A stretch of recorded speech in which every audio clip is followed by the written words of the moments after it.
दोस्तों नमस्कार। चर्चा का विषय में आप सभी का स्वागत है। आज चर्चा करूंगा कि कैसे एक ही रात के अफगानिस्तान के आक्रमण में पाकिस्तान रहम की भीख मांगने लगा। लेकिन उससे पहले मैं आपको एक बहुत महत्वपूर्ण खबर बताते हुए बता दूं कि अब अमेरिका चीन के प्रति भी आक्रामक हो गया है और उसने चीन पर से आयात किए जाने वाले सभी सामान पर 100% का अतिरिक्त शुल्क लगा दिया है और ये शुल्क 1 नवंबर से प्रभावी होगा। मतलब एक तरीके से मैं ये भी कह सकता हूं कि ट्रंप के दिमाग की गर्मी अभी शांत नहीं हुई है और अब उसने चीन के खिलाफ भी आग उगलनी शुरू कर दी है। दोस्तों फिलहाल कश्मीर से 4 राज्यसभा के सांसद चुने जाने हैं और वहां के लिए जो प्रत्याशी भाजपा ने घोषित किए हैं उसमें एक मुस्लिम प्रत्याशी भी है। चूंकि मुस्लिम प्रत्याशी है और भाजपा का है इसलिए इस बात की खास तौर से चर्चा हो रही है। आपको पता ही होगा अफगानिस्तान के विदेश मंत्री आमिर खान मुत्तई भारत आए हुए थे और उनको आगरा में जाना था ताजमहल देखने के लिए। लेकिन 9 तारीख को पाकिस्तान ने, जब वो भारत में थे, अफगानिस्तान की राजधानी काबुल पर एयर स्ट्राइक कर दी। लिहाजा आपातकालीन परिस्थितियों को देखते हुए अफगानिस्तान के विदेश मंत्री का आगरा का ताजमहल दौरा रद्द कर दिया गया और वो अफगानिस्तान रवाना हो गए। इधर भारत के सीजेआई बी.आर. गवाई ने इस बात पर चिंता व्यक्त करी है कि आज भी भारत में लड़कियां अपने मौलिक अधिकारों को और अपने जीवन को जीने के अपने मौलिक अधिकारों को प्राप्त करने के लिए संघर्षरत हैं। और उधर अटलांटिक महासागर में एक 14 फीट लंबा और 1653 किलो वजन का एक दानवीय शक्ति जिसका स्वरूप मछली जैसा है वो दिखाई दी है, जिस पर पूरी दुनिया के वैज्ञानिक भौचक हैं और वो जानना चाहते हैं कि आखिर समुद्र में और कैसे कितने ऐसे दानव हैं और इसकी वास्तविक उम्र कितनी होगी। और उधर दूसरी ओर वामपंथी तो विरोध कर ही रहे थे।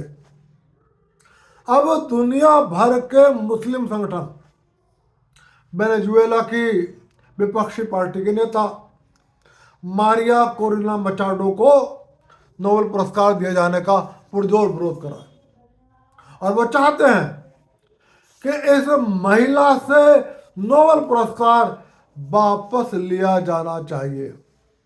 प्रारंभ में यह मांग सिर्फ वामपंथियों ने करी थी।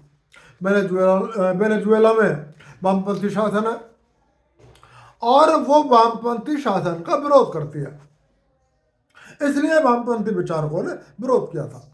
लेकिन अब चाहे वेनेजुएला हो और चाहे दुनिया का कोई और हिस्सा हो, हर जगह के मुस्लिम संगठन ये मांग कर रहे हैं कि मारिया से नोबेल पुरस्कार को वापस लिया जाए। दोस्तों फिलहाल मैं आपको बता दूं कि जब अफगानिस्तान के विदेश मंत्री भारत दौरे पर थे तो पाकिस्तान ने काबुल पर एयर स्ट्राइक करी। हालांकि पाकिस्तान का कहना यह था कि उसका मकसद उन आतंकी संगठनों पर हमला करना था जो आए दिन पाकिस्तान में हमले करते हैं। लेकिन सच्चाई यह है, चूंकि अफगानिस्तान के विदेश मंत्री ने पाकिस्तान जाने के बदले भारत का दौरा करने का फैसला करा और पाकिस्तान को यह लगा कि संभवतः भारत और अफगानिस्तान के संबंध अच्छे हो रहे हैं और यदि भारत और अफगानिस्तान एक पिच पर आ गए तो पाकिस्तान को बहुत परेशानी होगी। हालांकि ये दिक्कतें सिर्फ पाकिस्तान को नहीं हुई, मैंने भारत में भी कांग्रेस पार्टी के हैंडल्स को, जो एक्स पर सक्रिय है, फेसबुक पर सक्रिय है और सोशल मीडिया प्लेटफॉर्म पर सक्रिय है, और कांग्रेस और उसके सहयोगी संगठनों के जो पेय है, भुगतान वाले हैंडल है, जिनको पैसा मिलता है कांग्रेस पार्टी से, वो भी मोदी सरकार पे हमले कर रहे हैं कि एक और आप हिंदूवाद की बात करते हो और दूसरी ओर आपने अफगानिस्तान के तालिबानी विदेश मंत्री को भारत बुलाया। तो जिस तरीके से पाकिस्तान को दिक्कत हो रही है, उसी तरीके से भारत में कांग्रेस पार्टी को दिक्कत हो रही है और कांग्रेस के सहयोगियों को दिक्कत हो रही है। पाकिस्तान ने इसी का जवाब देने के लिए काबुल पर एयर स्ट्राइक करी। मकसद था अफगानिस्तान की सरकार को यह संदेश देना कि भारत आपको बचा नहीं सकता, आप भारत से कितने भी अच्छे संबंध बना लो, पाकिस्तान जब चाहेगा तब अफगानिस्तान पर आक्रमण करेगा और अफगानिस्तान के संप्रभुता को तहस नहस कर देगा। स्वाभाविक है कि अफगानिस्तान के विदेश मंत्री को यह बहुत बुरा लगा, और सिर्फ विदेश मंत्री को नहीं, अफगानिस्तान की सरकार को बहुत बुरा लगा। उसको लगा कि पाकिस्तान ने हमारी संप्रभुता को चुनौती दी है, पाकिस्तान ने हमारे आत्मरक्षा के सिद्धांत को चुनौती दी है, पाकिस्तान हमारी सुरक्षा के लिए खतरा है।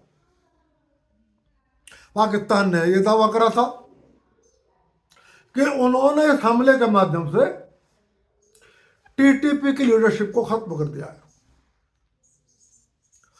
हालांकि उस हमले के तुरंत बाद टीटीपी के नेता ने पाकिस्तान से यह बयान जारी करा और उसने कहा कि मैं अफगानिस्तान की राजधानी काबुल में नहीं हूं, मैं पाकिस्तान के अंदर बैठा हूं।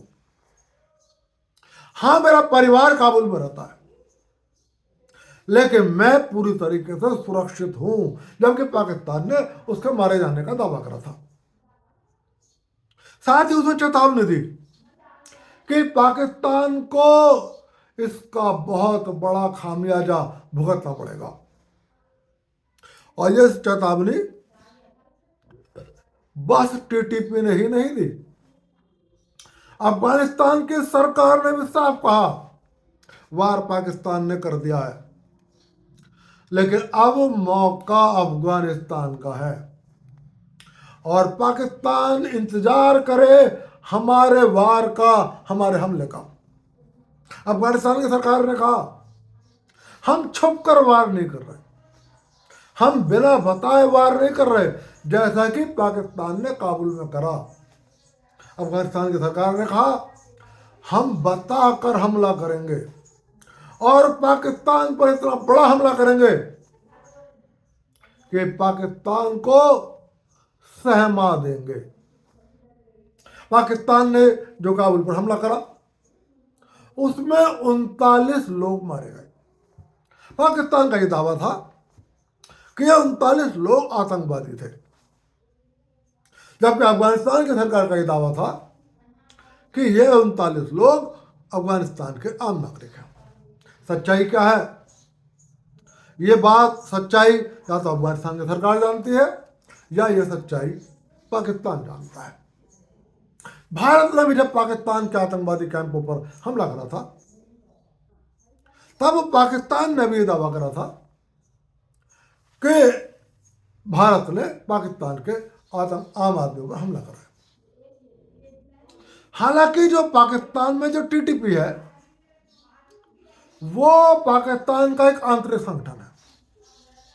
पाकिस्तान की सरकार का आरोप है कि टीटीपी को अफगानिस्तान की सरकार का, तालिबान का संरक्षण है, लेकिन भारत के अंदर अफगानिस्तान के विदेश मंत्री ने पत्रकारों से बात करते हुए साफ कहा कि टीटीपी या पाकिस्तान में जो आतंकवाद हो रहा है वो पाकिस्तान का आंतरिक मामला है और उसका अफगानिस्तान से कोई संबंध नहीं है। पाकिस्तान अपने उस आतंकवादी संगठनों को चाहे जैसे हैंडल करे, हमारा कोई इतराज नहीं है। लेकिन यदि उन आतंकवादियों को खत्म करने के नाम पर अफगानिस्तान पर हमला होता है तो अफगानिस्तान जवाब देगा। परिणाम स्वरूप ये हुआ, शनिवार रविवार की रात को अफगानिस्तान ने जोरदार हमला बोला। पाकिस्तान ने तो बस काबुल पर एयर स्ट्राइक करी और उसमें 39 नागरिक मारे गए। लेकिन शनिवार रविवार की रात में अफगानिस्तान के एक हमले ने पाकिस्तान को सहमा दिया।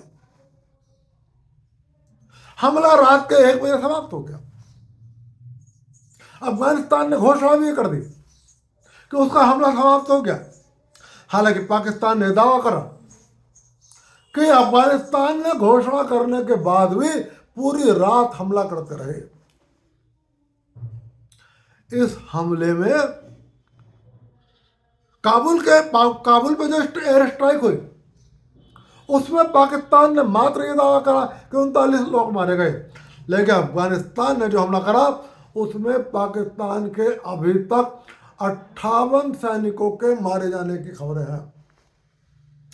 और पाकिस्तानी क्षेत्र में, अफगानिस्तान में नहीं, पाकिस्तानी क्षेत्र में घुसकर अफगानिस्तान की सरकार ने, सेना ने, तालिबान ने पाकिस्तान की 25 चौकियों पर कब्जा कर लिया है। और आपने सोशल मीडिया प्लेटफॉर्म पर, चाहे आप फेसबुक पर एक्टिव है, चाहे आप अरताई पर एक्टिव है, चाहे आप एक्स पर एक्टिव हैं, आपने वो वीडियो देख लिए होंगे कि पाकिस्तान की चौकियों से पाकिस्तानी सैनिक अफगानिस्तान तालिबान का मुकाबला नहीं, भागते हुए नजर आ रहे थे। यह फोटो भारत के कांग्रेसियों को जरूर देखना चाहिए, क्योंकि उनको लगता था कि जब ऑपरेशन सिंदूर पार्ट 1 हुआ तो पाकिस्तान की सेना जीत गई। कांग्रेस के प्रधान राहुल गांधी को और उनके सहयोगी तमाम विपक्षी नेताओं को लगता था कि पाकिस्तान की सेना ने भारत की सेना को पराजित कर दिया। मैं उन दोस्तों को बताना चाहता हूं, तालिबान का मुकाबला भी पाकिस्तान की सेना नहीं कर सकी। पाकिस्तान के ऊपर अफगानिस्तान ने स्पिन शागा, गिवी और मणि जाभा सहित कम से कम 5 स्थानों पर हमला करा। 58 सैनिक मार दिए, 30 सैनिक घायल हैं और तमाम जो बचे हुए सैनिक थे वो अपनी अपनी चौकियों को छोड़कर भाग गए। फिलहाल जब तक वीडियो बना रहा हूं, 25 चौकियों पर जो पाकिस्तानी क्षेत्र में है अफगानिस्तान का झंडा फहरा रहा है। यह पाकिस्तानियों के लिए तो दुखद है ही, शायद भारत में राहुल गांधी, लालू यादव, ममता बनर्जी, इनको भी कष्ट हो रहा होगा कि आखिर पाकिस्तान हार क्यों रहा है, पाकिस्तान पिट क्यों रहा है, क्योंकि ये सब पाकिस्तान के प्यादे हैं। और जब भारत की सेना पाकिस्तान पर हमला करती है तो ये पाकिस्तान की सेना के पाले में खड़े होते हैं और भारत की सेना पर आरोप लगाते हैं। फिलहाल सिर्फ 58 सैनिक नहीं मारे, 25 चौकियों पर कब्जा नहीं करा।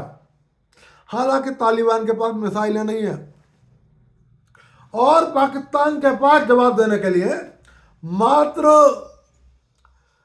उनके पास अपनी वो एंटी एयर गन्स हैं जिनसे किसी फाइटर जेट को गिराना बहुत मुश्किल काम है।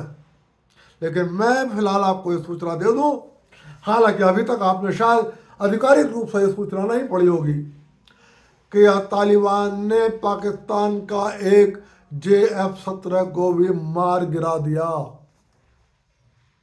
ये पाकिस्तान के लिए, पाकिस्तान की सेना के लिए बेहद शर्म की बात है।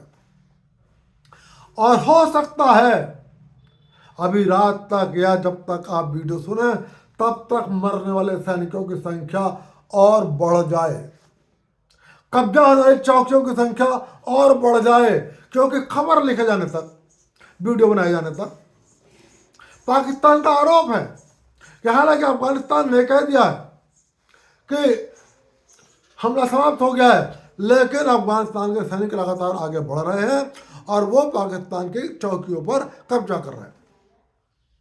अफगानिस्तान के तालिबान ने कहा है कि उन्होंने उन्हीं चौकियों पर हमला किया था जिन चौकियों से अक्सर अफगानिस्तान के निर्दोष नागरिकों को निशाना बनाया जाता था।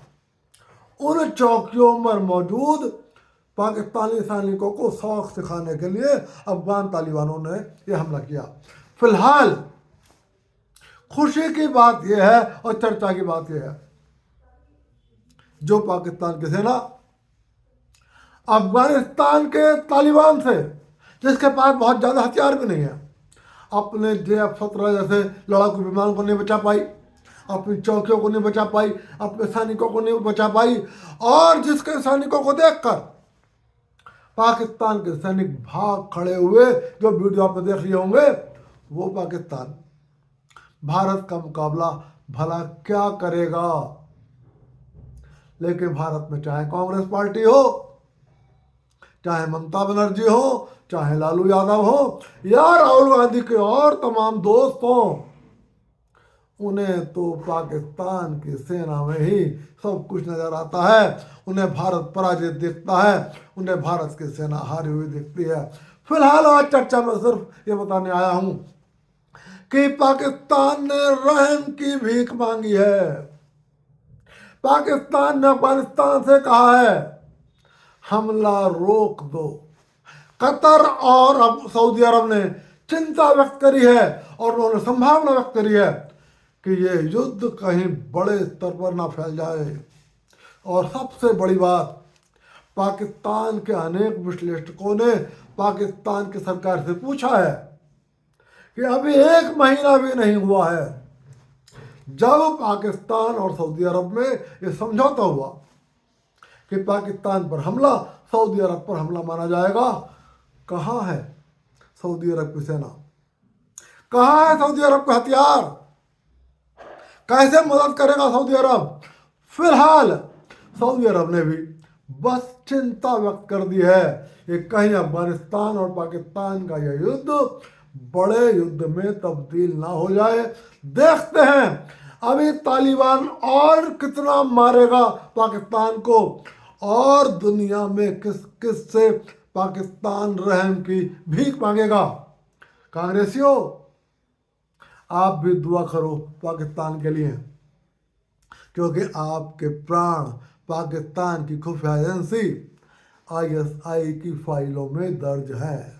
चर्चा का विषय में आज की चर्चा यहीं तक।